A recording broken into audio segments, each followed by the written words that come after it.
Hello friends, कैसे हो सब लोग। आई होप सब लोग अच्छे होंगे, बेहतर होंगे, स्वस्थ होंगे। Welcome to fairs cloud learn to lead. और आज हम डिस्कस करेंगे 4 जून 2021 के करंट फेयर।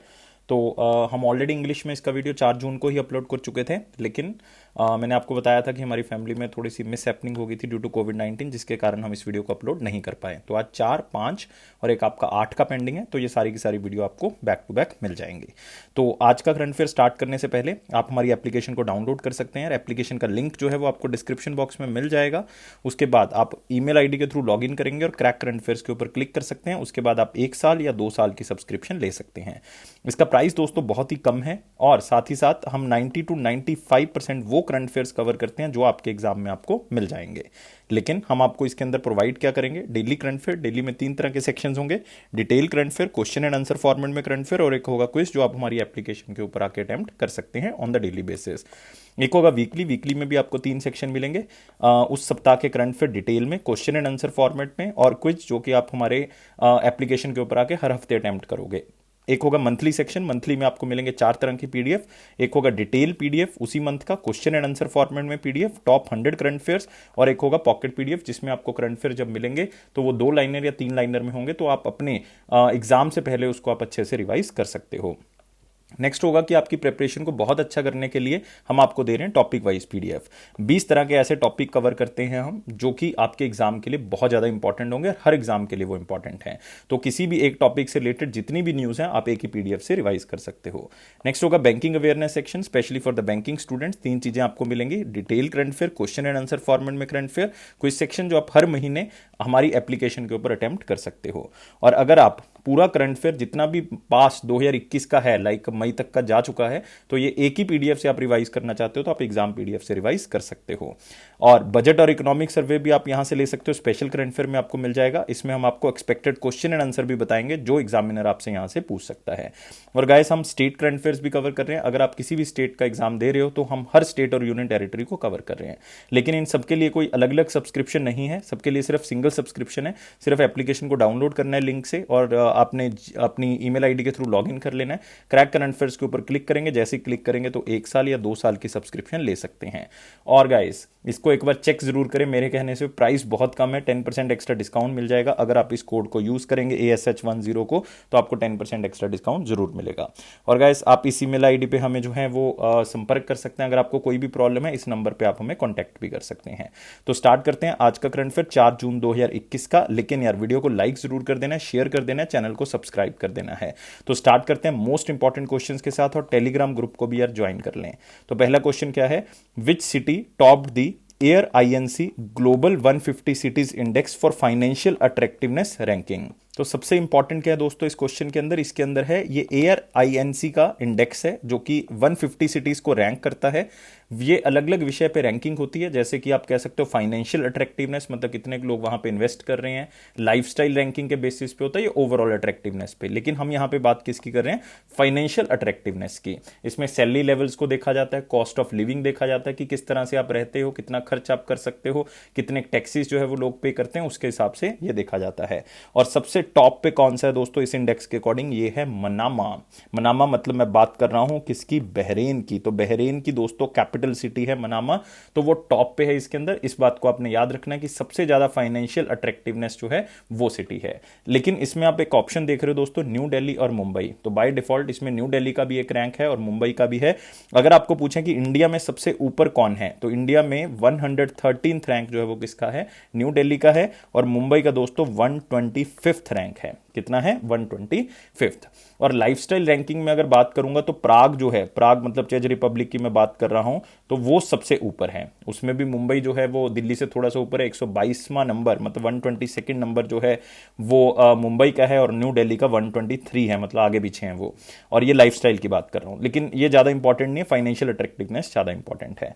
तो आप देख सकते हो बहरीन की जो कैपिटल है मनामा, वो ग्लोबल फाइनेंशियल अट्रैक्टिवनेस रैंकिंग के अंदर तीसरे साल लगातार जो है वो पहले नंबर पे आई है। तो मेरे ख्याल से इसमें कुछ भी जो है वो याद करने वाला नहीं, क्योंकि 3 साल हो चुके हैं वो लगातार पहले नंबर पे आ रहे हैं।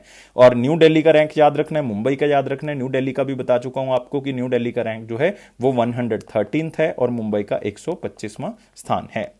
और सिर्फ 2 ही ऐसी सिटीज हैं जो इंडिया की इसके अंदर लिस्टेड है, मतलब क्योंकि 150 ही सिटीज को इसमें लिया गया है, तो आप देख सकते हो 125वां और 113वां मतलब 113th रैंक जो है वो न्यू दिल्ली का है। और दोस्तों टॉप 16 के अंदर 7 सिटीज जो हैं वो केवल मेना से ही हैं, मतलब मेना रीजन का मतलब है middle east north Africa reason से ही जो हैं वो 16 में से 7 सिटीज जो हैं वो इसमें आई हैं। तो ये भी आपने जो है वो साथ में याद रखना है। और इसमें जो है वो मैं आपको बता चुका हूं कि सैलरी लेवल्स को देखा जाता है, कॉस्ट ऑफ लिविंग को देखा जाता है, और मार्केट में कितने टैक्सेस लग रहे हैं उसके हिसाब से देखा जाता है। तो मतलब ये सारी चीजें देख के इसको रैंक किया जाता है। और आपने याद रखना है कि रिसेंटली एक रैंकिंग रिलीज की गई थी वर्ल्ड बेस्ट सिटीज रैंकिंग 2021 की, जिसमें लंदन ने जो है वो टॉप किया था। ये भी आपने जो है वो याद रखना है। ये एक ऑर्गेनाइजेशन है जिसका नाम है रेजोनेंस कंसल्टेंसी, उसने इस रैंकिंग को जो है वो रिलीज किया था। और इसमें दिल्ली को भी जो है वो आंका गया था, दिल्ली का रैंक जो है वो इसमें 62nd नंबर पे था। ये भी आप जो है वो याद रख सकते हो। और ये आप मैप देख सकते हो यहाँ पे बहरीन का, यहाँ पे आप सऊदी अरेबिया देख रहे हो, यहाँ पे आप कतर देख रहे हो, और आपको अगर यहाँ पे देखना होगा तो आप यहाँ पे देख सकते हो कि ये जो है वो हमारे पास पूरा का पूरा अरेबियन पेनिनसुला है, और यहाँ पे आपको दिख रहा है सऊदी अरेबिया, ये रहा दोस्तों बहरीन, और बहरीन की कैपिटल आपको मिलेगी मनामा। तो मेरे ख्याल से बहुत सी चीजें हम कवर कर चुके हैं। और बहरीन के जो प्राइम मिनिस्टर वो भी याद कर सकते हो, प्रिंस सलमान बिन हमद अल खलीफा, तो वो भी आप याद रख सकते हो। नेक्स्ट आते हैं दोस्तों अगले क्वेश्चन के ऊपर। अगला क्वेश्चन है who is appointed as the chairperson of national human right commission. तो अभी तक जो चेयरमैन थे उसके वो टेम्परेरी चेयरमैन थे, लेकिन अभी दोस्तों परमानेंट चेयरमैन जो है वो बना दिए गए हैं। जो टेम्परेरी थे वो कौन थे, मतलब जो इंटरिम लेवल पे अपॉइंट किए गए थे वो थे जस्टिस पीसी पंत। तो पहले जो है वो जस्टिस प्रफुल्ला पंत जी को अपॉइंट किया गया था, लेकिन वो टेम्परेरी थे। इससे पहले आपको पता है जस्टिस एचएल दत्तू थे, जो कि दिसंबर में जो है वो रिटायर हो चुके थे। तो अगली पोजीशन सरकार को पता नहीं था कि किसको देनी है, तो एक बार टेम्परेरी तौर पर जस्टिस प्रफुल्ला पंत को लगा दिया गया था। लेकिन अब परमानेंट इस पोजीशन को लगा दिया गया चेयरपर्सन एनएचआरसी के, वो कौन लगाए गए हैं, अरुण कुमार मिश्रा जी। तो दोस्तों मोस्ट इंपॉर्टेंट क्वेश्चन है, खास करके जो बच्चे एसबीआई की तैयारी कर रहे हैं उनके लिए बहुत इंपॉर्टेंट है। और ये सुप्रीम कोर्ट के जज रह चुके हैं दोस्तों 2014 से लेके 2020 तक, और साथ में ये आप कह सकते हो कि राजस्थान हाई कोर्ट के अंदर और कलकत्ता हाई कोर्ट के अंदर भी जज रह चुके हैं। तो ये सारी चीजें आपने याद रखनी है। और इसमें एक बात और बताऊंगा आपको जो बहुत ही इंपॉर्टेंट है, क्योंकि जो नेशनल ह्यूमन राइट कमीशन है दोस्तों, ये हमारे पास कॉन्स्टिट्यूशनल बॉडी नहीं है, मतलब इसका कोई आर्टिकल नहीं है कॉन्स्टिट्यूशन के अंदर, ये एक्स्ट्रा कॉन्स्टिट्यूशनल बॉडी है, इसको बाद में क्रिएट किया गया था। एनएचआरसी एक्ट है हमारे पास 1993 का, उसके अंदर लिखा हुआ था कि जो हमारा फॉर्मर चीफ जस्टिस होगा सुप्रीम कोर्ट का, कोई भी पुराना फॉर्मर चीफ जस्टिस, उसको ही आपने क्या लगाना है, उसको ही आपने जो है वो चेयरपर्सन लगाना है एनएचआरसी का।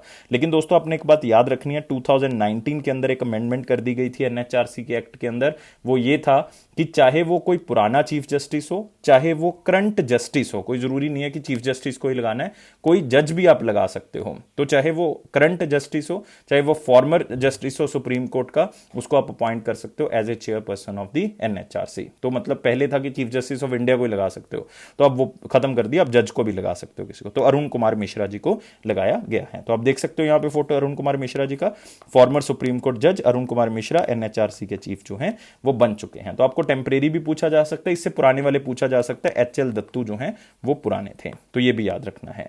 और दोस्तों यहां पे आप 2 अपॉइंटमेंट्स और देख रहे हो, 2 अपॉइंटमेंट्स का मतलब है यहां पे आप देख रहे हो नरेंद्र बत्रा, जिनको रिसेंटली अपॉइंट किया गया किस पोजीशन पे, जिनको बनाया गया प्रेसिडेंट इंटरनेशनल हॉकी फेडरेशन, जिसको हम FIH कहते हैं, इंटरनेशनल हॉकी फेडरेशन। बहुत इंपॉर्टेंट अपॉइंटमेंट है। एक है राजेश बांसल, अगेन इंपॉर्टेंट है, ये सीईओ लगाए गए हैं दोस्तों रिजर्व बैंक इनोवेशन हब के, याद रखना है CEO reserve bank innovation hub के। ये क्वेश्चन आपको एसबीआई में मिल सकता है, क्योंकि आप कंफ्यूज कर सकते हो चेयरमैन के साथ, क्योंकि जो चेयरमैन है वो क्रिस गोपालकृष्णन है रिजर्व बैंक इनोवेशन हब के, लेकिन राजेश बांसल सीईओ हैं। तो ये सारी की सारी अपॉइंटमेंट्स बहुत इंपॉर्टेंट है, बहुत सा टाइम हमने इसके ऊपर लगाया ताकि आप जो है वो इसको याद रख सकें। अगले क्वेश्चन के ऊपर बढ़ेंगे। Which state was ranked as the top state under the 3rd edition of SDG India Index 2020-21? तो दोस्तों आप सबको पता है कि यार सस्टेनेबल डेवलपमेंट गोल्स का मतलब है कि जो 2015 को लागू किए गए थे 17 गोल्स जो हमने 2030 तक अचीव करने हैं।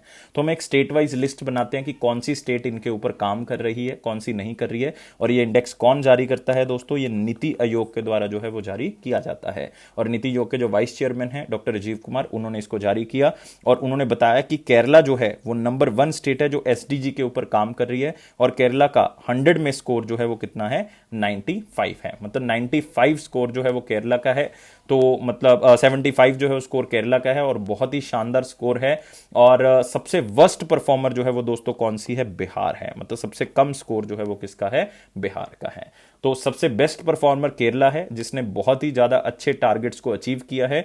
और अगर आपको वर्स्ट परफॉर्मर पूछें तो केरला है, लेकिन अगर आपको यूनियन टेरिटरीज में पूछ ले देन इट इज चंडीगढ़ दोस्तों। चंडीगढ़ ने जो है वो सबसे अच्छा परफॉर्म किया यूटीज की कैटेगरी के अंदर, यूटीज की कैटेगरी। लेकिन अगर इसमें वर्स्ट पूछ ले आपको यूटीज के अंदर तो Dadar and Nagar Haveli and Daman and Diu जो है वो वर्स्ट परफॉर्मर है, जो कि एक कंबाइंड यूटी बन चुकी है। तो ये चीजें आपने जो है वो याद रखनी है यूटीज में भी और वैसे भी, और ये क्वेश्चन आपको मिल सकता है। और बाई चांस आपको एग्जामिनर पहला रैंक ना पूछ के दूसरा पूछ सकता है, इसमें कम चांसेस है क्योंकि इसमें एक स्टेट नहीं है जो दूसरे रैंक पे है। दूसरे रैंक पे दोस्तों तमिलनाडु और हिमाचल प्रदेश दोनों ज्वाइंटली जो है वो दूसरे स्थान पे हैं, तमिलनाडु और हिमाचल प्रदेश। तो आप यहां पे देख सकते हो इस रिपोर्ट का टाइटल क्या है, SDG India index and dashboard 2020-21 और partnership in the decade of action. मतलब हमने जो है वो पूरा का पूरा जो टारगेट्स है अचीव करने इस 10 साल के अंदर।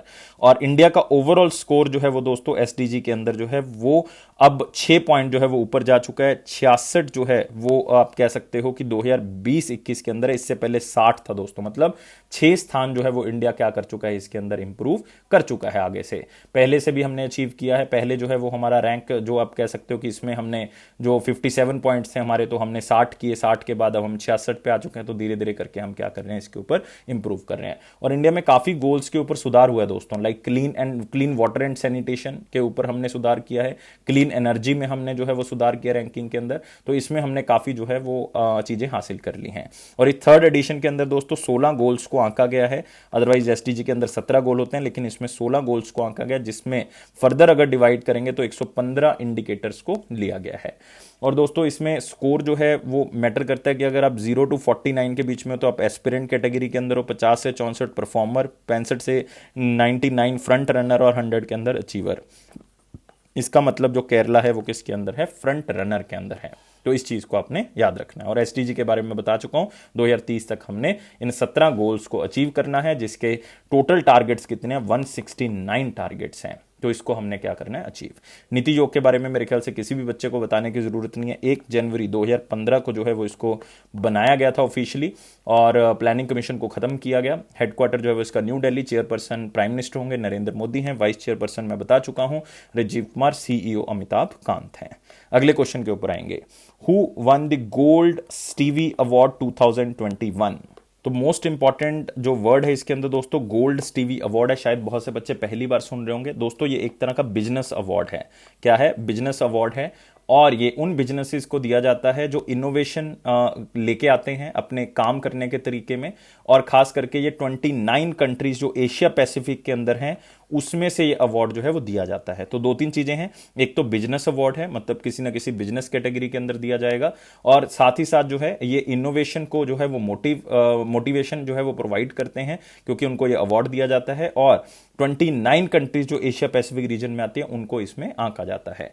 और दोस्तों इसमें जो नाम आया है वो किसका आया, स्पाइस हेल्थ का आया दोस्तों। तो आंसर क्या होगा इसका, सी होगा। स्पाइस हेल्थ जो है वो स्पाइस जेट जो आपने एयरक्राफ्ट सुना होगा, तो उसी का एक जो है वो आप कह सकते हो वेंचर है, उसी की एक ऑर्गेनाइजेशन है जिसका नाम क्या है, स्पाइस हेल्थ। और इसका हेडक्वार्टर जो है वो गुड़गांव में है, गुरुग्राम में है। और मोस्ट वैल्यूएबल मेडिकल इनोवेशन के लिए इनको ये अवार्ड जो है वो मिला है। तो मतलब इन्होंने क्या किया आप यहां पे देख सकते हो, मोस्ट वैल्यूएबल मेडिकल इनोवेशन 2021 के लिए इनको ये अवार्ड दिया गया। और ये ऐसी पहली ऑर्गेनाइजेशन है जिन्होंने मोबाइल टेस्टिंग लेबोरेटरीज का जो है वो उद्घाटन किया था रिमोट एरियाज के अंदर। और साथ में जो गांव हैं जहां पे कंटेनमेंट जोन्स हैं, जहां पे लोग आ जा नहीं सकते थे कोविड के कारण, वहां पे हॉस्पिटल नहीं है, मेडिकल फैसिलिटीज नहीं है, तो मोबाइल टेस्टिंग लेबोरेटरीज की जो है वो इन्होंने शुरुआत की थी स्पाइस हेल्थ ने। तो ये चीजें आपने याद रख लेनी। और मैं बता चुका हूं 29 कंट्रीज एशिया पैसिफिक रीजन में जो आती हैं उनको ये अवार्ड जो है वो दिया जाता है, और बिजनेस अवार्ड है। और इसको अभी जो है वो 14 जुलाई, अभी तो अनाउंस किया गया, अदरवाइज 14 जुलाई 2021 को ऑफिशियली ये प्रदान किया जाएगा। तो ये सारी चीजें याद रखनी है, अदरवाइज क्वेश्चन को आप उतना ही याद कर सकते हैं जितना स्लाइड में दिया हुआ है। नेक्स्ट आते हैं दोस्तों अगले क्वेश्चन के ऊपर, which bank became the first in Asia Pacific second globally. पूरे एशिया पैसिफिक में पहला बैंक है और ग्लोबल लेवल पे दूसरा बैंक है जो Swift GPI instant facility provide कर रहा है। तो इसमें कीवर्ड दोस्तों यही है, स्विफ्ट जीपे इंस्टेंट। इसका मतलब है कि जो नॉन रेजिडेंट इंडियंस हैं वो वहां पे किसी बैंक में जाके विजिट कर सकते हैं जिसमें भी उनका अकाउंट है, और स्विफ्ट जीपे इंस्टेंट के थ्रू वो पैसा जो है वो इंडिया में भेज सकते हैं। ये एक एग्जांपल है, अदरवाइज आप इसको यूज कर सकते हो इस बैंक के थ्रू। और वो बैंक दोस्तों हमारे पास कौन सा है, आईसीआईसीआई। तो याद रखना है, आईसीआईसीआई ने इसको स्टार्ट किया है, industrial credit and investment corporation of India, और पहला बैंक है एशिया पैसिफिक के अंदर, और सेकंड ग्लोबल लेवल पे जिसने स्विफ्ट जीपीआई। और स्विफ्ट का मतलब आपको पता ही है, एक कोड हम यूज करते हैं, society for world wide inter bank financial telecommunication, और जीपीआई का मतलब है ग्लोबल पेमेंट इनोवेशन, और इंस्टेंट का मतलब उसी टाइम पे जो क्रॉस बॉर्डर जो है वो पेमेंट्स आप कर सकते हो। तो मतलब सिंपल है यार कि आईसीआईसी बैंक का जिन बैंक्स के साथ वहां पे टाई अप है, तो या नहीं भी है तो भी आप जो है वो पैसा भेज सकते हो इस स्विफ्ट जीपीआई इंस्टेंट का यूज करके। तो आईसीआईसी बैंक ऐसा पहला बैंक बन चुका है एशिया पैसिफिक के अंदर जो इस तरह की फैसिलिटी प्रोवाइड कर रहा है। तो ओवरसीज पार्टनर जो बैंक होंगे वो एकदम से पैसा जो है वो इंडिया में भेज सकते हैं, जो भी कस्टमर उससे बेनिफिट लेना चाहता है। और इसके अंदर जो है वो क्रॉस बॉर्डर पर्सनल रेमिटेंस जो है वो 2 लाख रुपए तक का भेजा जा सकता है through Swift GPI instant. 2 lakh रुपए का दोस्तों भेजा जा सकता है पैसा। और आपको पता है कि इस पूरे प्लेटफॉर्म को आईएमपीएस टेक्निक के थ्रू जो है वो यूज किया जाएगा। इसका मतलब है इमीडिएट पेमेंट सर्विस प्लेटफॉर्म, तो उसके थ्रू इसको किया जाएगा। 24/7 मतलब पूरा दिन 24 घंटे ये जो है वो खुला रहेगा, किसी भी टाइम पीरियड पे आप इसको यूज कर सकते हो। ट्रांसपेरेंसी है चार्जेस के अंदर, जितने भी चार्जेस लगेंगे पहले ही सेंडर को इसमें बता दिए जाते हैं। तो मतलब सबसे इसमें अच्छी चीज क्या है कि फास्टेस्ट वे है पैसे को भेजने का, ये भी आपने जो है वो इसमें याद रखना है। और स्विफ्ट में बता चुका हूं, स्विफ्ट का जो बेसिकली हेडक्वार्टर है, स्विफ्ट कोड जो यूज करते हैं उसका एक हेडक्वार्टर है जो इसको मैनेज करता है, वो कहां पे है, बेल्जियम के अंदर। लेकिन दोस्तों इसमें याद रखने वाली चीज क्या है, आईसीआईसीआई। आईसीआईसीआई के बारे में याद रखना है, 1955 में वैसे बन चुका था, लेकिन 1994 में इसको इनकॉर्पोरेट किया गया। हेडक्वार्टर मुंबई महाराष्ट्र है। MD and CEO Sandeep Bakhshi हैं दोस्तों, संदीप बख्शी। टैगलाइन हम है ना ख्याल आपका। तो ये सारी चीजें आपने याद रखनी है। और दोस्तों इसमें मैं आपको बताऊंगा फिर से 2-3 चीजें बैंकिंग स्टूडेंट्स के लिए, स्विफ्ट जीपीआई, आईसीआईसीआई, और क्यों है ये प्लेटफॉर्म, ताकि आप पैसा जो है वो बाहर से इंडिया में भेज सके इंस्टेंटली। बस ये 3 चीजें आप याद रखोगे। नेक्स्ट आते हैं अगले क्वेश्चन के ऊपर। मोस्ट इंपॉर्टेंट क्वेश्चन खत्म कर चुके हैं, वेरी इंपॉर्टेंट क्वेश्चंस के ऊपर आते हैं। वीडियो को लाइक करना है, शेयर करना है और चैनल को सब्सक्राइब कर देना है। और गाइस हमारे टेलीग्राम ग्रुप को ज्वाइन कर ले, आप डिस्क्रिप्शन बॉक्स में लिंक इसका देख सकते हो। नेक्स्ट आते हैं, which company has launch the first ever Asia Pacific public sector cyber security executive council. तो दोस्तों यहां पे है Asia Pacific public sector cyber security executive council. एक ऐसा बोर्ड बनाया गया है जो साइबर सिक्योरिटी के ऊपर काम करेगा। और ये कौन सी कंपनी ने बनाया है, इसका आंसर है दोस्तों माइक्रोसॉफ्ट। तो ये काउंसिल बनाने का फायदा ये है कि जो भी कंट्रीज इसके साथ जुड़ेंगी वो कम्युनिकेशन कर सकते हैं एक दूसरे के साथ, ताकि साइबर थ्रेट्स को हम एलिमिनेट कर सकें, और साथ में बेस्ट टू बेस्ट प्रैक्टिसेस आपस में कंट्रीज जो हैं वो शेयर कर सकें। खास करके उन कंट्रीज में जहां पे साइबर सिक्योरिटी जो है वो बहुत ज्यादा जरूरी है और बहुत ज्यादा थ्रेटन में है, मतलब बहुत ज्यादा खतरा है। वहां पे इंडोनेशिया है, कोरिया है, मलेशिया है, सिंगापुर है, फिलीपींस है, इन कंट्रीज में जो है वो साइबर सिक्योरिटी की बहुत ज्यादा जरूरत है। तो इसलिए जो है वो यहां पे ये काउंसिल की शुरुआत करेगा, ये माइक्रोसॉफ्ट करेगा। Launched first ever Asia Pacific cyber security council, लेकिन ये एशिया पैसिफिक कंट्रीज इसमें हिस्सा ले सकती हैं। और council aims to accelerate public private partnership in cyber security और थ्रेट इंटेलिजेंस को वो कम कर सकें। और cyber security council comprises policy maker, influencer, इसमें ये सारे लोग हिस्सा लेंगे, चाहे वो पॉलिसी मेकर्स होंगे चाहे इन्फ्लुएंसर्स होंगे, जो कि एशिया पैसिफिक कंट्रीज में पार्टिसिपेट करेंगे। और काउंसिल जो है वो क्वार्टरली मिला करेगी, कॉन्टिन्यूसली एक्सचेंज किया करेंगे इंफॉर्मेशन साइबर थ्रेट से रिलेटेड जो भी उस कंट्री के अंदर आई हैं। क्योंकि एशिया पैसिफिक जो एरिया है इसमें दोस्तों बाकी कंट्रीज के मुकाबले जो है वो 1.6 टाइम्स ज्यादा खतरा है साइबर अटैक्स का। तो इसलिए इनके ऊपर ये चर्चा की जा रही है। इवन इन कंट्रीज को साइबर सिक्योरिटी से रिलेटेड ट्रेनिंग भी दी जाएगी, ठीक है, लैब सेशंस भी लगाए जाएंगे, इनको स्किल्स प्रोवाइड की जाएंगी ताकि ज्यादा से ज्यादा सिक्योर हो सकें। तो ये है दोस्तों हमारे पास माइक्रोसॉफ्ट। तो सिर्फ उतना ही क्वेश्चन कवर कर लें चाहे जितना स्लाइड में दिया हुआ है। नेक्स्ट क्वेश्चन के ऊपर आते हैं, which country plan to develop an advanced international pathogen surveillance network called global pandemic radar. तो इसमें आपके लिए कीवर्ड क्या है, ग्लोबल पेंडेमिक रडार बनाई जा रही है। तो आपको नाम से पता लग रहा है कि कोई ऐसा कल को वायरस आ सकता है जो हमें फिर से कोविड-19 की तरह जो है वो रिस्ट्रिक्ट कर देगा, हमारी ग्रोथ रुक जाएगी। तो उससे बचने के लिए यूनाइटेड किंगडम ने WHO के साथ मिलकर ग्लोबल पेंडेमिक रडार के बारे में जो है वो चर्चा की है। और ग्लोबल पेंडेमिक रडार का मतलब है कि ये पहले से ही एक ऐसी लेबोरेटरीज के अंदर काम करेंगे जहां पे जो है वो सिर्फ इसी चीज के ऊपर निगाह रखी जाएगी, इस तरह के वायरसेस के ऊपर चर्चा की जाएगी, इस तरह के वायरसेस से लेके वैक्सीन, ट्रीटमेंट और टेस्ट जो है वो बनाए जाएंगे ताकि हम अर्ली डिटेक्शन में सफल रहें और अलग अलग तरह के वायरसेस को लेके अगर फ्यूचर में कोई पैंडेमिक ऐसा आता है तो हम जल्दी से जल्दी वैक्सीन भी तैयार कर सके, ट्रीटमेंट भी हो सके और उसका टेस्ट भी हमारे पास हो। तो यही है दोस्तों ग्लोबल पैंडेमिक रडार। रडार का मतलब है हम उसको पहले ही माप लेंगे और माप लेंगे तो हम जल्दी जो है वो उससे बच सकते हैं। तो आप देख सकते हो टू आइडेंटिफाई द इमर्जिंग कोविड-19 types and diagnose new diseases world wide, ताकि जो नई डिजीजेज आएंगी उससे बचा जा सके, पहले ही उसके बारे में हमें चीजों के बारे में पता लग सके। नेक्स्ट है हमारे पास WHO जो है वो इसको पूरा का पूरा लीड करेगा। और साथ में आपने याद रखना ये डिस्कशन जो है वो दोस्तों दोबारा से की जाएगी G7 के अंदर, और कहा जाएगा कि हम जो है वो इसके ऊपर सारी कंट्री जो है वो जुड़ेंगी। अगर ग्रुप 7 वाली जुड़ जाती हैं तो बहुत सी कंट्री जो है और भी इसके साथ जुड़ सकती हैं। और G7 का मतलब आपको पता है कि 7 मोस्ट डेवलप्ड कंट्रीज जो है वो इसका हिस्सा है। और G7 की इस साल अध्यक्षता दोस्तों कौन कर रहा है, यूनाइटेड किंगडम कर रहा है, या आप कह सकते हो ब्रिटेन कर रहा है। तो मतलब ये सारी चीजें आपने याद रखनी है। और अगर ये सफल रहा तो ग्लोबल पैंडेमिक रडार जो है वो 2021 में लॉन्च कर दिया जाएगा। और दोस्तों इसका काम यही होगा कि जल्दी से जल्दी हम जो नए वायरसेस हैं उसके बारे में जो है वो जांच लें और उनके बारे में वैक्सीन, ट्रीटमेंट और टेस्ट हमारे पास अवेलेबल होने चाहिए। और इसी के साथ G20 का भी यार याद रख सकते हो। G20 की अध्यक्षता इस साल कौन कर रहा है, इटली कर रहा है। और ब्रिक्स की भी याद रख सकते हो, ब्रिक्स की अध्यक्षता कौन कर रहा है इस साल, इंडिया कर रहा है। तो ये सारी चीज़ें अगर याद रहेंगी तो आपका एग्जाम जो है वो बहुत अच्छे से कवर हो सकता है। और वर्ल्ड इकोनॉमिक फोरम इस बार मीटिंग कहाँ पे हो रही है, सिंगापुर के अंदर हो रही है। यूनाइटेड किंगडम के बारे में आप एक बात और याद रख सकते हो कि इस साल जो है वो यूनाइटेड नेशंस क्लाइमेट कॉन्फ्रेंस जो होने वाली है, जिसको COP26 भी कहा जा रहा है, और वो भी कहाँ पे हो जानी है, यूनाइटेड किंगडम में हो रही है। और वो दोस्तों स्कॉटलैंड, मतलब आप कह सकते हो एग्जैक्ट प्लेस जो है वो ग्लासगो में हो रही है। तो ये सारी चीज़ें याद रखनी है आपने। नेक्स्ट आते हैं a book title languages of truth Essays 2003 to 2020 authored bye home. तो ये बुक जो है वो किसने लिखी है, जो कि लैंग्वेजेस के बारे में बता रही है, और बहुत ही फेमस ऑथर हैं। और खास करके उसमें बताया हुआ है कि 2003 से लेके 2020 तक किस तरह से इंडिया का कल्चर, लिटरेचर जो है वो चेंज हुआ है, किस तरह से लोग जो हैं वो इसके शेप ले रहे हैं लिटरेचर और कल्चर के थ्रू। तो ये सारी चीज़ें उन्होंने यहाँ पे बताई हैं। और ये दोस्तों बहुत ही फेमस हमारे पास ऑथर हैं, कौन है वो, सलमान रश्दी। तो याद रखना है, आंसर क्या होगा, सलमान रश्दी। बहुत ही अच्छा कवर पेज आप देख रहे हो यहाँ पे, Salman Rushdie language of truth essays 2003 to 20 नाम याद रखना है। और खास करके इसमें बताया गया कि किस तरह से लिटरेचर और कल्चर जो है वो इस टाइम पीरियड के अंदर चेंज हुआ। और इस बुक को पब्लिश किया गया है पेंगुइन रैंडम हाउस की तरफ से पब्लिश किया गया है।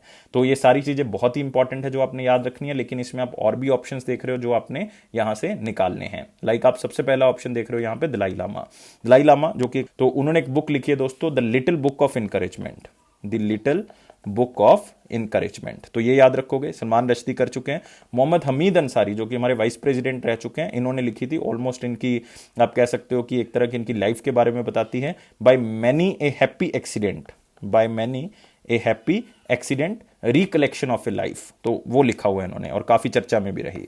डैन मोरेन इन्होंने लिखा था कमला हैरिस के बारे में और बुक का नाम था कमलास वे, कमलास वे एन अमेरिकन लाइफ। तो कमला हैरिस जो करंटली वाइस प्रेसिडेंट और फर्स्ट वुमेन ऐसी जो इस पद पे पहुंची हैं, तो उनके बारे में लिखा डैन मोरेन ने। तो ये भी बुक अपने आप में इंपॉर्टेंट है। तो सारी बुक्स याद रखनी है दोस्तों जो भी मैंने आपको बताई हैं। और बहुत ही इंपॉर्टेंट ऑथर के बारे में हम बात कर रहे थे, किसके बारे में, सलमान रश्दी, जो कि आप कह सकते हो कि मतलब उन्होंने क्वीन एलिजाबेथ II जो है उनके द्वारा भी जो है वो एक अवार्ड दिया जाता है नाइट बैचलर, तो वो भी मतलब इन्होंने हासिल किया हुआ। 14 नॉवेल्स लिख चुके हैं जो कि मतलब इतने ज़्यादा फेमस हो चुके हैं। इन्होंने शेक्सपियर के बारे में जो है वो बहुत सी चीज़ें लिखी हैं जिसके कारण इनको चर्चा जो है वो ज़्यादा हुई है। तो ये सारी चीज़ें याद रखेंगे। अगला क्वेश्चन आते हैं, who became the fastest female climber to reach the peak of Mount Everest. तो आप चेहरा यहाँ पे देख सकते हो, सबसे जल्दी चढ़ने वाली औरत माउंट एवरेस्ट के ऊपर कौन बनी। और शायद आपको जान के हैरानी होगी कि 25 घंटे 50 मिनट में उन्होंने माउंट एवरेस्ट को फतेह कर लिया। और दोस्तों ये औरत है हमारे पास सैंग इन होंग। तो नाम थोड़ा सा मतलब डिफिकल्ट आपके लिए हो सकता है, लेकिन फिर भी आपने याद रखना है, सैंग इन होंग। और ये दोस्तों हांगकांग से बिलोंग करती हैं और आप इनका फोटो यहां पे देख सकते हो। 25 घंटे 50 मिनट के अंदर इन्होंने फतेह कर लिया है। इससे पहले ये रिकॉर्ड किसके नाम था? ये रिकॉर्ड था हुंजो जंगमू के नाम से। और इन्होंने जो है वो 39 आवर्स मतलब 39 घंटे 6 मिनट में जो है वो फतेह किया था, वहां पे झंडा लहराया था। और ये जो है वो नेपाल से ही बिलोंग करती थी, लेकिन ये 2017 में इन्होंने इस रिकॉर्ड को हासिल किया था। लेकिन अब जो है ये पहली औरत बन चुकी हैं जो इस रीच पे पहुंची हैं इतनी जल्दी। तो आप यहां पे भी इनका फोटो देख सकते हो। और 50 मिनट 25 घंटे में उन्होंने इस सफर को तय किया। और इससे पहले ये रिकॉर्ड फुंजो जांगमू लामा के पास था, जो कि नेपाल से बिलोंग करती थी। और एक बात आपने और याद रखनी है, अर्थर मोयर जो कि 75 साल की एक लेडी हैं, वो ओल्डेस्ट अमेरिकन हैं जो इस माउंट एवरेस्ट के ऊपर उन्होंने चढ़ाई चढ़ी। तो ये भी आप जो है वो थोड़ा सा नाम याद कर सकते हो, oldest American to climb Mount Everest. और लास्ट ईयर आपको पता है कोविड-19 के कारण नेपाल गवर्नमेंट ने पास नहीं इशू किए थे माउंट एवरेस्ट को फतेह करने के लिए या माउंट एवरेस्ट के ऊपर चढ़ने के लिए। तो इस बार सबसे ज्यादा पासिस जो है वो इशू किए गए, रिकॉर्ड पास इशू किए गए, 408 परमिट जो है वो इशू किए गए 2021 क्लाइंबिंग सीजन के अंदर। तो सारी चीजें इसमें याद रखनी है, खास करके जो इंपॉर्टेंट है वो है सैंग इन हुंग। और बहुत इंपॉर्टेंट क्वेश्चन है, ये क्वेश्चन आपको मिल जाएगा एग्जाम के अंदर। Next 2021 Belgrade open singles. और दोस्तों याद रखना, ये टूर्नामेंट टेनिस का टूर्नामेंट है और इसका गठन 2021 में ही किया गया। मतलब ये पहली बार ये टूर्नामेंट हो रहा है, फर्स्ट टाइम ये टूर्नामेंट हो रहा है सर्बिया बेलग्रेड के अंदर। और पहले ही टूर्नामेंट को सबसे पहले नंबर के खिलाड़ी ने जीत लिया है, और वो कौन है? Novak Djokovic. सर्बिया से बिलोंग करते हैं, बहुत ही फेमस है, नंबर 1 टेनिस प्लेयर है, बताने की जरूरत नहीं है। इन्होंने जो है वो बेलग्रेड ओपन सिंगल मतलब टेनिस ओपन सिंगल जो है वो जीत लिया है। और ये दोस्तों क्ले कोर्ट के ऊपर खेला जाता है, तो इस चीज को आपने याद रखना है। और यहां पे आप नोवाक जोकोविक का चेहरा देख सकते हो, सर्बिया से बिलोंग करते हैं और 83rd करियर का टाइटल जो है वो इन्होंने जीत लिया है, जिसमें से 18 ग्रैंड स्लैम भी शामिल हैं सिंगल टाइटल्स के, 5 एटीपी फाइनल्स भी शामिल हैं, और भी बहुत से टैग्स जो हैं वो इनके पास हैं। और वर्ल्ड के नंबर 1 प्लेयर हैं टेनिस के अंदर। तो ये सारी चीजें आपने इसमें याद रखनी है। बेलग्रेड ओपन को 2021 में ही स्टैब्लिश किया गया है। और दोस्तों खास करके आपने इसमें जो बाकी ऑप्शंस हैं वो भी आप याद रखोगे। लाइक आप इसमें देख रहे हो डेनियल मेदवेदेव। तो दोस्तों ये इसलिए इंपॉर्टेंट है क्योंकि इन्होंने 2020 का एटीपी फाइनल्स जीता था। एटीपी फाइनल्स इन्होंने 2020 का जीत लिया था। एटीपी का मतलब है एसोसिएशन ऑफ टेनिस प्रोफेशनल्स, जिसका हेडक्वार्टर आपको कहां पे मिलेगा? लंदन के अंदर मिलेगा। नेक्स्ट आप देख रहे हो राफेल नडाल, जो कि मतलब अपने आप में एक बहुत बड़ा चेहरा, जिन्होंने 2020 का फ्रेंच ओपन जीत लिया था दोस्तों। फ्रेंच ओपन जो कि क्ले कोर्ट के ऊपर खेला जाता है। डोमिनिक थीम, इन्होंने यूएस ओपन जीता दोस्तों 2020 का। और नोवाक जोकोविक के बारे में बता देता हूं कि इन्होंने ऑस्ट्रेलियन ओपन जीता है दोस्तों 2020 का भी और 2021 का भी। तो 2020 के सारे टूर्नामेंट मैंने आपको करवा दिए हैं, क्योंकि विंबलडन हुआ नहीं है 2020 में कोविड-19 के कारण, तो 3 ही टूर्नामेंट हुए थे ग्रैंड स्लैम्स। एक तो ऑस्ट्रेलियन ओपन वो नोवाक जोकोविक ने जीत लिया, फ्रेंच ओपन राफेल नडाल ने जीत लिया, और यूएस ओपन डोमिनिक थीम ने जीत लिया। तो ये सारी चीजें आपने याद रखनी। इवन ऑस्ट्रेलियन ओपन 2021 का भी नोवाक जोकोविक ने जीता है। अभी जो है वो देखते हैं कि अभी जो टूर्नामेंट हो रहा है तो कौन जीतेगा। तो आगे बढ़ते हैं अगले क्वेश्चन के ऊपर। अगला क्वेश्चन है, what is the name of first micro finance institute in India to use the UPI auto pay? इससे पहले हमने एक क्वेश्चन किया था कि ई वॉलेट, पहली बार हुआ था कि ई वॉलेट को यूपीआई के साथ जोड़ा गया, वो आईसीआईसी बैंक का पॉकेट्स था दोस्तों। अब है कि जो माइक्रो फाइनेंस इंस्टीट्यूशन है वो भी यूपीआई के साथ जो है वो उसको जोड़ा जा रहा है, यूपीआई का ऑटो पे ऑप्शन जो है उसके साथ जोड़ा जा रहा है।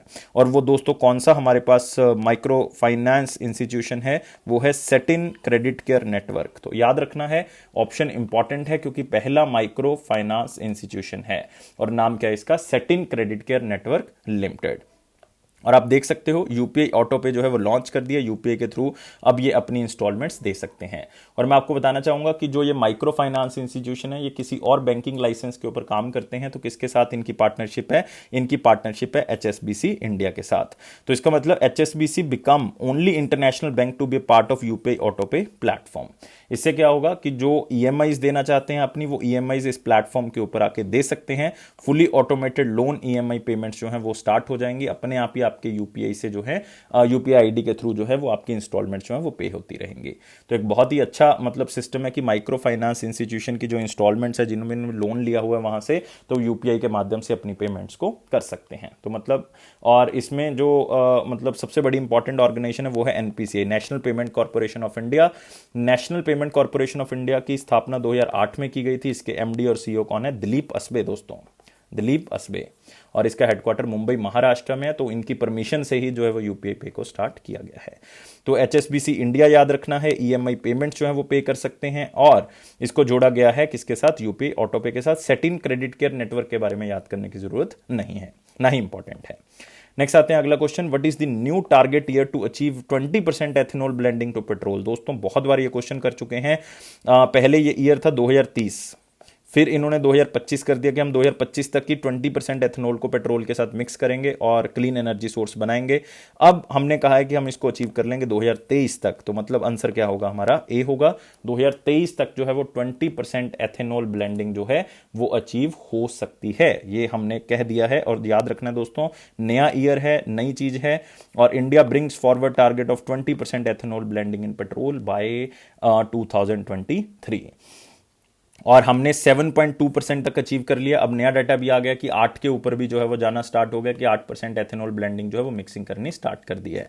हमारा टारगेट क्या है कि 10% एथेनॉल ब्लेंडिंग 2022 तक करनी है। ये भी आपने टारगेट याद रखना है। 20% जो है वो 2023 तक हमने करनी है। तो हमें उम्मीद है कि हम इसको क्या कर सकते हैं? अचीव कर सकते हैं। और आपको पता है कि एथेनॉल जो है वो बेसिकली शुगर केन प्रोसेसिंग के अंदर से हमें मिल जाता है, शुगर इंडस्ट्री के अंदर हमें मिल जाता है। तो वहां से हम एथेनॉल का जो है वो यूज कर सकते हैं। तो मतलब एक क्लीन एनर्जी सोर्स हमारे पास आ सकता है, क्योंकि इंडिया दोस्तों 3rd बिगेस्ट ऑयल इंपोर्टर है पूरे वर्ल्ड के अंदर।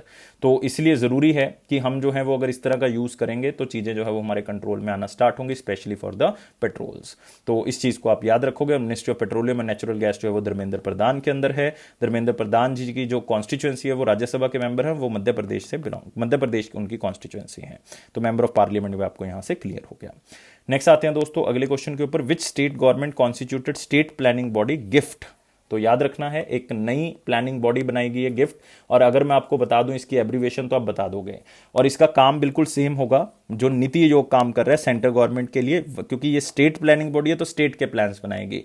नीति आयोग जो है वो सेंटर की बॉडी है तो सेंट्रल गवर्नमेंट के लिए काम करती है। तो ये जो दोस्तों इसकी एब्रीविएशन है वो है गोवा इंस्टीट्यूशन फॉर फ्यूचर। तो गोवा इंस्टीट्यूशन ऑफ फ्यूचर मतलब बाय डिफॉल्ट किसने बनाया है? गोवा ने इसको बनाया है। पहले इसका नाम जो है वो कुछ और रखा गया था। पहले नाम रखा गया था state institution for transforming Goa, like SIT Goa, ऐसे रखा गया था पहले इसके नाम, state institution for transforming Goa. और लेकिन बाद में इसका नाम चेंज करके जो गिफ्ट रख दिया गया, अब इसका नाम है Goa institution for future transformation.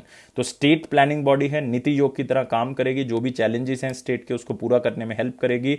और आर्टिकल 309 जो कॉन्स्टिट्यूशन का कहता है कि हमने स्टेट को ऑटोनॉमी दी हुई है, उसके हिसाब से वो ऐसी बॉडीज क्रिएट कर सकते हैं। और ये स्टेट गवर्नमेंट को एडवाइस करेंगे, गाइड करेंगे कि किस तरह से पॉलिसी बना सकते हो, किस तरह से चला सकते हो उसको। और जो हमारे सस्टेनेबल डेवलपमेंट गोल्स हैं उनको भी स्टेट के अचीव करवाने में हेल्प करेगी। तो यहां पे बात हो रही है गोवा की। और चीफ मिनिस्टर दोस्तों आपको पता है प्रमोद सावंत जी हैं, और गवर्नर आपको पता है हमारे पास भगत सिंह किशोरी जी हैं, जो कि महाराष्ट्र के भी गवर्नर हैं। एडिशनल चार्ज गोवा का भी उनको साथ में दिया हुआ है। और यहां पे एक बहुत ही इंपॉर्टेंट नेशनल पार्क आपको मिल जाएगा, मौलम नेशनल पार्क, और एक आपको वाइल्ड लाइफ सेंचुरी मिलेगी यहां पे बहुत ही फेमस, भगवान महावीर सेंचुरी। तो ये दोनों चीजें आपने याद रखनी है। तो गोवा गवर्नमेंट ने इसको इंप्रूव कर दिया। सारी चीजें मैं आपको बता चुका हूं कि किस तरह से ये काम करेंगी। नेक्स्ट आते हैं 2021 P4G सियोल समिट हेल्ड। तो सियोल समिट मतलब यार नाम से पता लग रहा है कि कहां पे हुई होगी, ये साउथ कोरिया के अंदर जो है ये मीटिंग हुई होगी। और इसका मतलब क्या है P4G का, ये भी आपने याद रखना है। P4G का मतलब है पार्टनरिंग फॉर ग्रीन या पार्टनरिंग फॉर ग्रीन ग्रोथ। मतलब हमने एनवायरनमेंट के ऊपर फोकस करना है। और ये मीटिंग दोस्तों साउथ कोरिया के अंदर हुई है। और इसमें इकोनॉमिक रिकवरी के बारे में कहा गया कि हमने ग्रीन फोकस करना है, मतलब हमने एनवायरनमेंट के ऊपर फोकस करना है। और इस पूरे इवेंट का थीम क्या था? थीम दोस्तों था green recovery and 2050 carbon neutrality. क्योंकि ज्यादातर कंट्रीज का ये फोकस है कि 2050 तक हम बिल्कुल कार्बन न्यूट्रल हो जाएंगे। मतलब कोई भी हम कार्बन एमिशन जितनी करेंगे उतनी हम क्या कर लेंगे, उसको अब्सॉर्ब भी कर लेंगे। और समिट रिपब्लिक ऑफ कोरिया मतलब साउथ कोरिया ने इसको होस्ट किया है।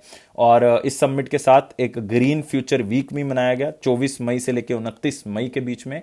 और इवन अब जो बहुत ही इंपॉर्टेंट कंट्रीज है लाइक यूनाइटेड स्टेट्स, चाइना या और भी बहुत बड़ी बड़ी कंट्रीज, उन्होंने कहा है कि 2021 तक वो ग्रीन ग्रोथ के ऊपर काम करेंगे और ग्लोबल जो गोल्स हैं 2030 उसके साथ इसको जोड़ देंगे। मतलब इसके ऊपर फोकस किया जाएगा और ग्रीन ग्रोथ के ऊपर काम किया जाएगा। और ग्रीन ग्रोथ का एक ही मतलब है कि नेट एमिशन बाय 2025 तक हमने इसको अचीव करना है, लेकिन 2050 तक हमने जो है वो ग्लोबल लेवल पे जो है वो कार्बन न्यूट्रलिटी लेके आनी है। और इसके लिए बहुत ज़्यादा फंड जो है वो क्रिएट किया जाएगा इस ग्लोबल गोल्स को अचीव करने के लिए। 5 मिलियन यूएसडी जो है वो फंड इकट्ठा करने के बारे में कहा गया ग्रीन न्यू डील के अंदर। तो ये सारी चीज़ें याद रखनी है। इसी के साथ अगले क्वेश्चन के ऊपर बढ़ेंगे। Which company is going to launch India's largest IPO, initial public offer, debut ever to raise $300 billion. तो सबसे ज्यादा आईपीओ से पैसा इकट्ठे करने का टारगेट रख लिया दोस्तों इस कंपनी ने। $3 बिलियन का मतलब है ऑलमोस्ट 22,000 करोड़ रुपए। तो हजार भी है, करोड़ भी है, तो बहुत बड़ी अमाउंट है, सुनने में अजीब लगता होगा, लेकिन इतने पैसे इकट्ठा करेगा ये कंपनी इस आईपीओ के थ्रू, क्योंकि इनिशियल पब्लिक ऑफर का मतलब है कि आप जो है वो उसको इशू करोगे, लोग उसको खरीदेंगे, आपको पैसा आएगा, तो इतने पैसे इकट्ठे किए जाएंगे। और वो कंपनी कौन सी है? पेटीएम है दोस्तों। तो इंडिया लार्जेस्ट आईपीओ जो डेब्यू एवर पहली बार जो है वो लॉन्च करेंगे वो होगा पेटीएम। और पेटीएम जो है वो और भी पैसे रेज करेगा आईपीओ के थ्रू, और उनका टारगेट है कि 25 बिलियन से लेकर 30 बिलियन तक पैसा जो है वो हमने आईपीओ के थ्रू इकट्ठा करना है। और पेटीएम जो है, पेटीएम का जो ये आईपीओ है ये एक रिकॉर्ड तोड़ेगा दोस्तों। कोल इंडिया का अगर वो ऐसा अचीव करने में हेल्प कर लेते हैं, मतलब इसको सक्सेसफुल हो जाते हैं, तो कोल इंडिया लिमिटेड ने एक आईपीओ इशू किया था 2010 के अंदर, तो उसने दोस्तों 15,000 करोड़ रुपया इकट्ठा किया था। ये 22,000 करोड़ इकट्ठा करेंगे। तो ये 2010 की बात है, अब 2021 आ चुका, 11 साल हो चुके हैं, लेकिन ये है पेटीएम। तो सिर्फ उतना ही क्वेश्चन याद कर लें जितना आपको यहाँ पे लिखा हुआ दिख रहा है। नेक्स्ट आता है इंपॉर्टेंट क्वेश्चंस के ऊपर, लेकिन वीडियो को लाइक करना है, शेयर करना है और चैनल को सब्सक्राइब कर लेना है और टेलीग्राम ग्रुप को ज्वाइन कर ले। और इसमें क्वेश्चन है, Bhartiya AXA life insurance has partner into bank insurance partnership with small finance bank. कौन से स्मॉल फाइनेंस बैंक के साथ जो है वो भारतीय एक्सा लाइफ इंश्योरेंस ने बैंक इंश्योरेंस पैक्ट साइन किया है? तो बैंक इंश्योरेंस का मतलब सिर्फ यही होता है कि या तो बैंक उस जो इंश्योरेंस कंपनी उसके प्रोडक्ट्स को बेचेगा या इंश्योरेंस कंपनी बैंक्स के प्रोडक्ट को बेचेगी। तो यहां पे क्या है कि लाइफ इंश्योरेंस प्रोडक्ट्स को जो है वो बैंक्स के माध्यम से बेचा जाएगा, बैंक्स की अलग अलग ब्रांचेस में बेचा जाएगा। और वो बैंक दोस्तों हमारे पास कौन सा है? Shivalik small finance bank. तो याद रखना है आंसर क्या होगा यहाँ पे? Shivalik small finance bank. तो वो सिंपल क्वेश्चन है, सिंपल चीजें याद रखनी है। Bhartiya AXA life insurance pact with Shivalik small finance bank. और शिवालिक स्मॉल फाइनेंस बैंक के जो एमडी और सीईओ हैं वो सुवीर कुमार गुप्ता। और भारतीय एक्सा लाइफ इंश्योरेंस के हैं प्राग राजा।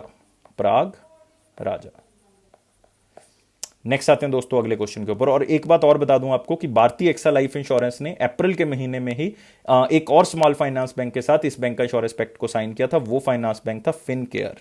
ये भी आप याद कर सकते हो। जो फिनकेयर स्मॉल फाइनेंस बैंक वो भी जो है वो भारतीय एक्सा लाइफ इंश्योरेंस के प्रोडक्ट्स को बेचेगा। नेक्स्ट आते हैं, Edelweiss retail finance has done co lending partnership with which bank for priority sector lending to MSMEs.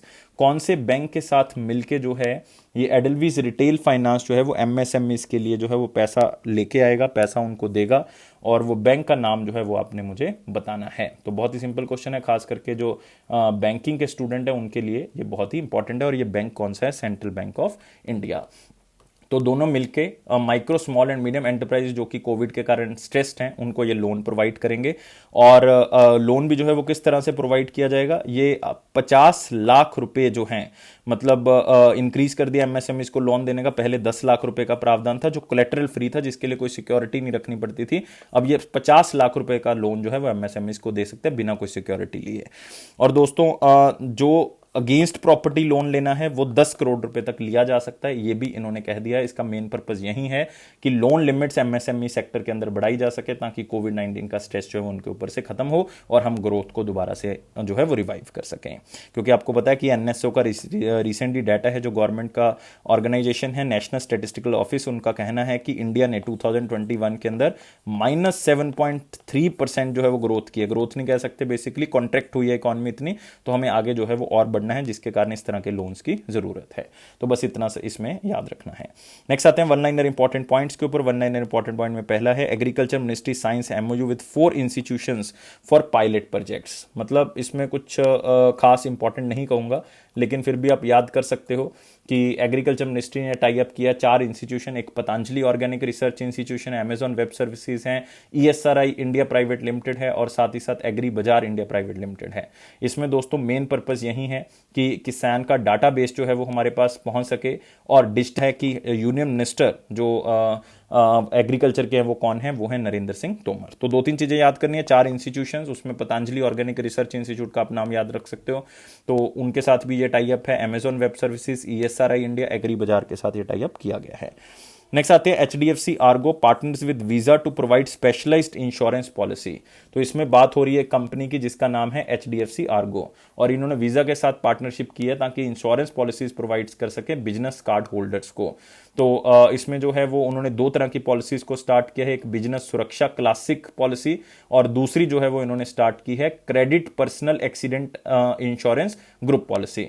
तो 2 पॉलिसीज के अंदर जो है वो ये अलग अलग तरह का पैसा प्रोवाइड करेंगे। और जो बिजनेस सुरक्षा क्लासिक पॉलिसी है दोस्तों, इसके अंदर आप कह सकते हो कि जो स्मॉल ट्रेडर्स हैं, छोटे छोटे शॉप ओनर्स हैं, उनका अगर नुकसान हो जाता है, लाइक आग लगने के कारण, फ्लड के कारण, अर्थक्वेक के कारण, या चोरी हो गई है, कैश जो है वो सेफ में से चोरी हो गए, तो उनको जो इंश्योरेंस पॉलिसी दी जाएगी। और है एक my credit personal accident insurance group policy, इसमें 1 करोड़ रुपए तक का इंश्योरेंस लिया जा सकता है 1 साल के टेन्योर के साथ, और कोई भी इंडिविजुअल जिनके पास कार्ड होल्डर है वो ये मतलब ये इंश्योरेंस पॉलिसी ले सकते हैं। एज ग्रुप 18 से 60 के बीच में होगा। तो बहुत ज़्यादा चीज़ें याद करने वाली नहीं है क्योंकि आपने ये पॉलिसी बेचनी नहीं है, सिर्फ हमने इस क्वेश्चन को समझना है। और HDFC आर्गो जनरल इंश्योरेंस का हेडक्वार्टर मुंबई है, इसके MD और CEO रितेश कुमार हैं। Next, Aadhaar Poonawalla becomes chairman of magma financial corporation. तो यहाँ पे नाम क्या इंपॉर्टेंट है दोस्तों, मैग्मा फाइनेंशियल कॉर्पोरेशन या फिन कॉर्प, उसके चेयरमैन बन चुके हैं आधार पूनावाला। ये क्वेश्चन इसीलिए इंपॉर्टेंट है क्योंकि इसमें आधार पूनावाला जी का नाम है। और ये दोस्तों CEO हैं सीरम इंस्टीट्यूट ऑफ इंडिया, जिन्होंने कोविशील्ड नाम से जो है एक वैक्सीन बनाई थी, आपको पता है, क्योंकि कोवैक्सीन जो है वो किसने बनाई थी, भारत बायोटेक ने। और ये इसका नाम भी जो है वो चेंज करेंगे, मैग्मा फिन कॉर्प को जो है वो पूनावाला ग्रुप फर्म के नाम से जो है वो बनाया जाएगा, और इसको आगे जो है वो उसी तरह से चलाया जाएगा।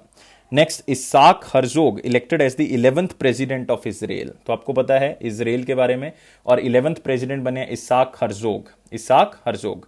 और 7 साल का टाइम पीरियड होता है वहां पे, तो 7 साल के लिए बनाए गए हैं ये। और एक बात और इसमें याद रखनी है कि इसके प्राइम मिनिस्टर जो है वो बेंजामिन नेतन्याहू हैं, वो आपको पता है। करेंसी इजरायली न्यू शिकल है, कैपिटल जेरूसलेम है। बस सिर्फ नाम याद करेंगे एक बार, Isaac. Next, Achinta Sheuli bag silver at the world junior weight lifting championship. तो मैं ये नहीं कहूंगा कि बहुत ज्यादा इंपॉर्टेंट क्वेश्चन आपके एग्जाम पॉइंट ऑफ व्यू से, लेकिन फिर भी आपने याद रखना है अचिंता श्योली। कई बार आपसे पूछ सकते हैं कि कौन सी गेम से ताल्लुकात रखती हैं, तो wait lifting championship, junior weight lifting championship, इन्होंने 73 kg कैटेगरी के अंदर जो है वो ये मेडल जो है वो जीता है।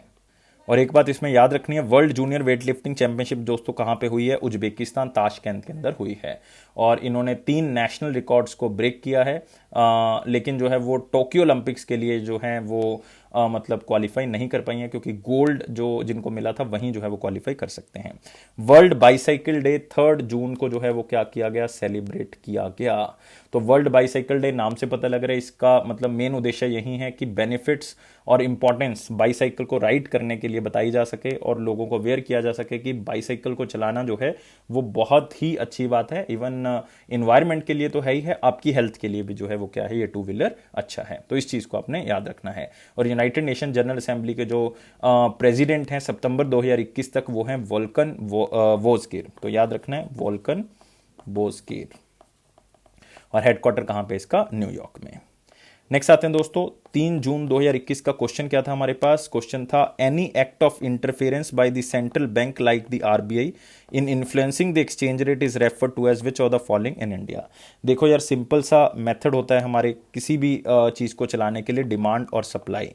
अब अगर मैं कहूं कि गवर्नमेंट के पास डॉलर्स जो उनके सेव किए हुए हैं, जो फॉरेन करेंसी उन्होंने सेव की हुई है, वो कम रह चुकी है, लेकिन इंडिया के अंदर से लोग जो है वो बाहर ज़्यादा जा रहे हैं, इन्वेस्टमेंट बाहर ज़्यादा जा रही है, तो इसका मतलब लोग जो है वो डॉलर लेके बाहर जाएंगे, फॉरेन करेंसी लेके जाएंगे, तो गवर्नमेंट के पास है नहीं देने के लिए, तो इसका मतलब जो फॉरेन करेंसी का प्राइस है वो बढ़ता जाएगा।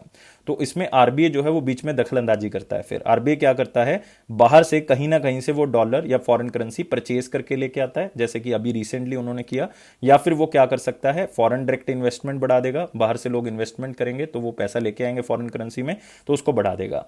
तो जैसे ही फॉरेन करेंसी में पैसा बढ़ना स्टार्ट हो जाएगा उसी तरह से ये डिमांड जो है वो कम होती जाएगी और प्राइसेस दोबारा से स्टेबल होने स्टार्ट हो जाएंगे। तो जब भी बीच में आरबीआई इंटरफेयर करता है तो हमने क्या कर लिया, उसको मैनेज कर लिया, तो इसलिए इसको क्या कहा जाता है, मैनेज्ड फ्लोट। जब मैनेज नहीं करते, हमेशा डिमांड और सप्लाई के हिसाब से चलता है, उसको कहते हैं डर्टी फ्लोट। तो वो मतलब कई बार खराब भी हो जाता है।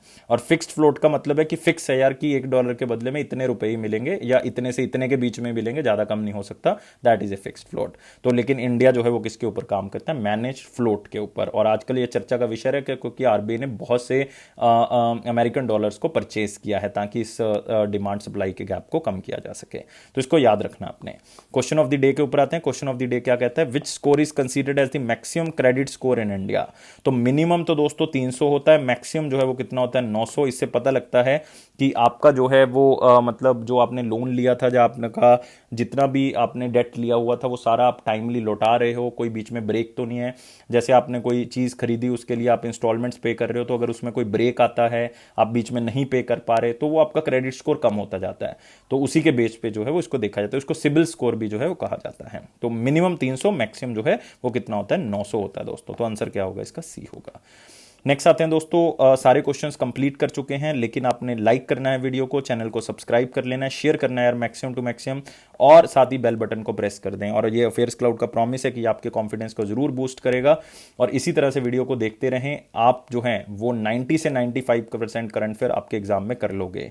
आपने सिर्फ पीडीएफ्स को सब्सक्राइब करना है, वो आप एप्लीकेशन से करोगे। एप्लीकेशन का डाउनलोडिंग लिंक डिस्क्रिप्शन बॉक्स में दिया हुआ है, तो 1 साल या 2 साल के लिए सब्सक्राइब कर सकते हो। 10% आपको डिस्काउंट मिल जाएगा अगर आप इस कोड को यूज करेंगे, ASH10 को। तो गाइस, लाइफ को बहुत ज्यादा सीरियस ना लें, हमेशा खुश रहें। खुश रहेंगे तो आपका एग्जाम जल्दी क्लियर होगा। Thank you guys, take care and bye bye.